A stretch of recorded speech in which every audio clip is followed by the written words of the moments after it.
சதாசிவசமாரம்பாம் சங்கராச்சார்யமத்யமாம் அஸ்மதாச்சார்யபர்யந்தாம் வந்தே குரு பரம்பராம். ஓம் ஸ்ரீ சாய்ராம். பகவான் சத்யசாய் பாபாவின் பொற்பாதங்களுக்கும் இங்கு சூக்ஷ்மமாக அமர்ந்திருக்கும் நம் சச்சிதானந்த குருவின் பொற்பாதங்களுக்கும் எனது அனந்த கோடி நமஸ்காரங்கள். மற்றும் இங்கு குழுமியிருக்கும் அனைத்து தெய்வப் பிறவிகளுக்கும் எனது நன்றிகளும் நமஸ்காரங்களும் உரித்தாகுக. பிரதிதின் ஏகம் ஸ்லோகம் அப்படிங்கிறதுல இன்னைக்கு 4வது நாள். சுவாமி ஸ்வேதஸ்வதாரா உபனிஷத்துலேருந்து ஒரு மந்திரம் கொடுத்துருக்கார். 6.23 ஸ்லோகத்தை படிக்கிறேன். முதல்ல, யஸ்ய தேவே பராபக்திர் யதா தேவே ததா குரௌ தஸ்யைதே கதிதா ஹ்யர்த்தாக பிரகாசந்தே மகாத்மனக.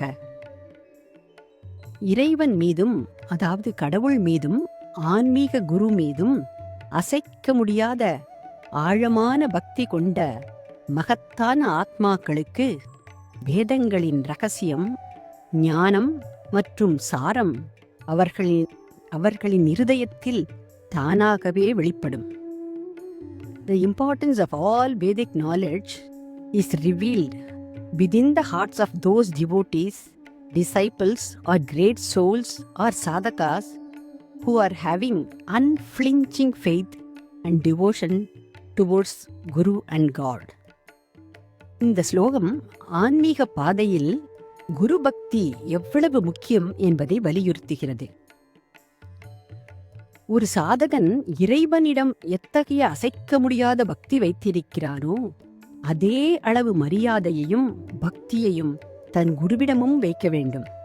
ஏனெனில் இறைவன் கண்ணுக்கு தெரியாதவர், ஆனால் குருவோ இறைவனை நமக்கு காட்டும் நடமாடும் தெய்வம். உபனிஷதங்கள் கூறும் பிரம்ம ஞானம் என்பது வெறும் புத்தக படிப்பு அல்ல, அது ஒரு அனுபவம். குருவருளும் திருவருளும் சேரும்போதுதான் கடினமான தத்துவங்கள் அந்த சீடனின் மனதில் உள்ளொளியாக பிரகாசிக்கும்.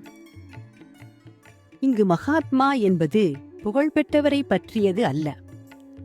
எவர் ஒருவருடைய மனம் அழுக்குகள் நீங்கி குருவின் உபதேசத்தை பெற தயாராக இருக்கிறதோ அவரே மகாத்மா. இப்பொழுது தோடகாச்சாரியார் கதையை பார்க்கலாம். ஆதிசங்கரின் சீடர்களில் கிரி என்பவர் இருந்தார்.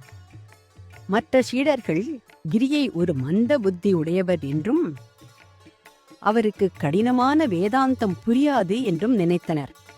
ஆனால் கிரிக்கு தன் குருவான சங்கரரின் மீது அளவற்ற பக்தி இருந்தது. குருவின் துணிகளை துவைப்பது, அவருக்கு பணிவிடை செய்வது என தியானத்தோடு சேவை செய்தார்.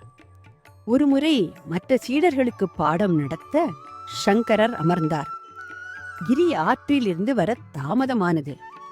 மற்ற சீடர்கள், அவனுக்குத்தான் ஒன்றும் புரியாதே, நாம் பாடத்தை தொடங்கலாம் என்றனர். குருவின் மீதான கிரியின் பக்தியை உலகிற்கு உணர்த்த நினைத்த சங்கரர் தமது அருட்பார்வையை அவர் மீது செலுத்தினார். ஆற்றிலிருந்து ஓடி வந்த கிரி அதுவரை வேதாந்தம் கற்காதவர் என்றாலும் குருவருளால் மிக கடினமான தோடகாஷ்டகம் என்ற பாடலை மிகவும் அழகான சம்ஸ்கிருத மொழியில் பாடிக்கொண்டே வந்தார். யஸ்ய தேவே பராபக்தி என்ற ஸ்லோகத்திற்கு ஏற்ப குரு பக்தியால் அவருக்கு அனைத்து ரகசியங்களும் தானாகவே கைவரப்பெற்றன. ஒரு இருண்ட அறையில் இருக்கும்போது பொருள்களை பார்க்க கண்கள் மட்டும் போதாது, ஒரு கைவிளக்கும் வேண்டும். உபனிஷதங்கள் ஒரு பொக்கிஷம் போன்றது என்றால் குருவே அந்த விளக்கை பிடிப்பவர்.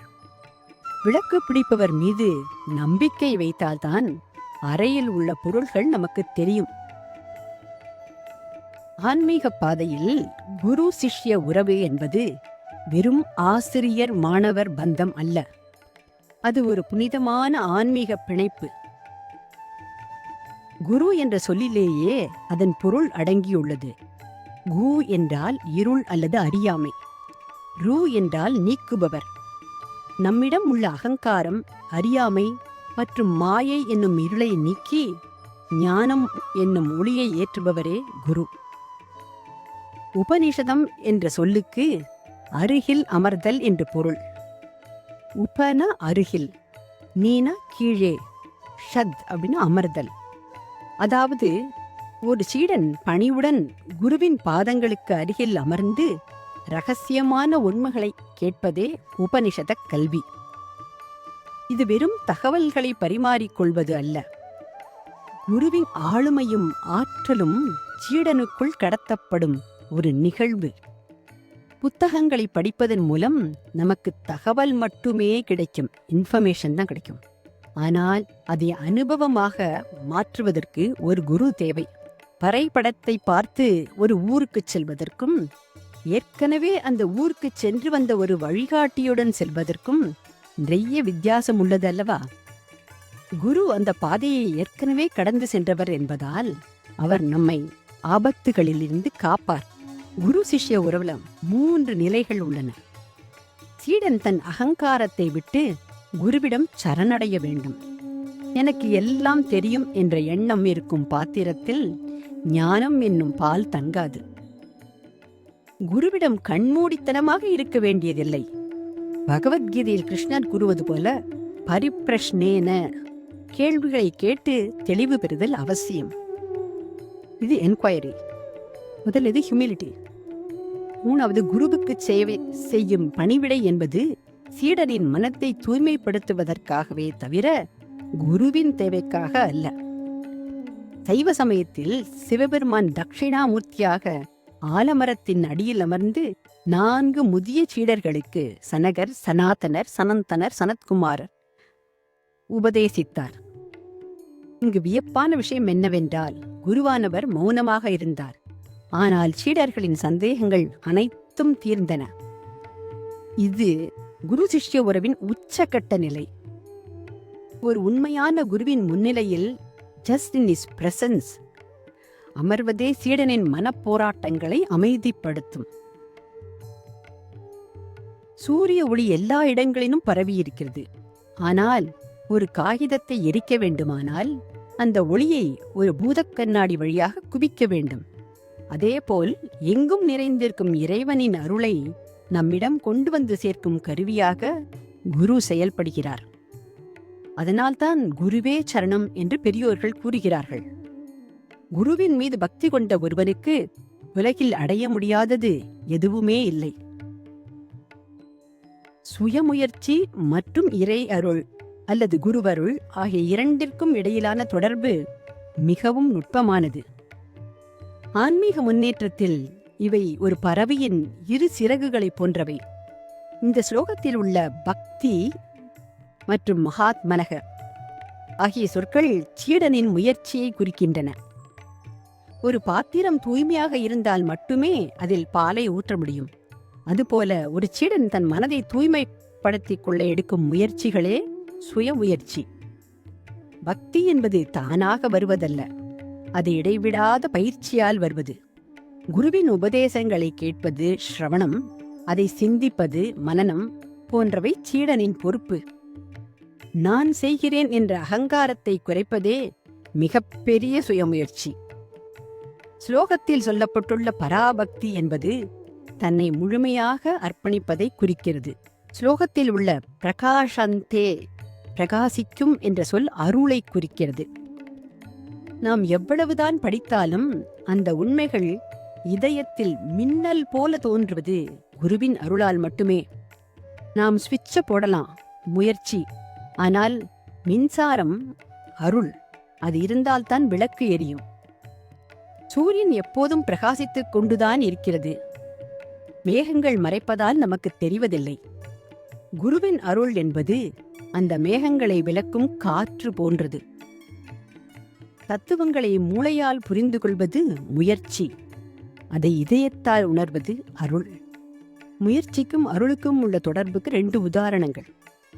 மார்க்கட நியாயம்னு சொல்லலாம், குரங்கு குட்டி தத்துவம். இதுல முயற்சிக்கு முக்கியத்துவம் கொடுப்போம். குரங்கு குட்டி தன் தாயை தானாகவே பலமாக பிடித்து கொள்ளும். தாய் ஓடும்போது கீழே விழாமல் இருப்பது குட்டியின் கையில் இருக்கிறது. இது சுயமுயற்சியை குறிக்கும்.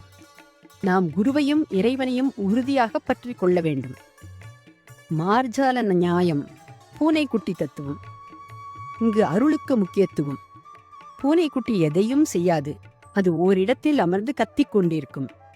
பூனை தாயே வந்து அதன் கழுத்தை பிடித்து பாதுகாப்பான இடத்திற்கு தூக்கிச் செல்லும். இது முழுமையான அருளை குறிக்கும். இந்த ஸ்லோகம் இவ்விரண்டையும் இணைக்கிறது. ஒரு சீடன் குருவிடமும் இறைவனிடமும் பக்தி செலுத்துவது அவனது முயற்சி. அந்த முயற்சியின் பலனாக மறைபொருளாக இருந்த வேதாந்த உண்மைகள் அவனுள் தானாகவே பிரகாசிப்பது அருள். முயற்சி என்பது நிலத்தை உழுது விதையிட்டு நீர் பாய்ச்சுவது போன்றது. அருள் என்பது அந்த விதை செடியாக வளர்ந்து பலன் தருவதற்கு காரணமான சூரிய ஒளி மற்றும் மழையை போன்றது. முயற்சி இல்லாமல் அருள் மட்டும் பலன் தராது. அருள் இல்லாமல் முயற்சி முழுமையடையாது. அதனால் முழு முயற்சியும் செய்து குருவின் அருளையும் கடவுளின் அருளையும் பெற்று நாம் ஆத்ம சாட்சாத்காரத்தை அடைவோம். பகவான் ரமணரின் வார்த்தைகளில் ஆத்ம சாட்சாத்காரம் அடைவதே ஒருவர் உலகுக்கு ஆற்றும் மிகப்பெரிய சேவை ஆகும். ஓம் பூர்ணமதః பூர்ணமிதம் பூர்ணாத் பூர்ணமுதச்யதே பூர்ணஸ்ய பூர்ணமாதாய பூர்ணமேவாவசிஷ்யதே. ஓம் சாந்தி சாந்தி சாந்தி. Sai Ram. Thank you, Swami, for speaking through me and listening through them.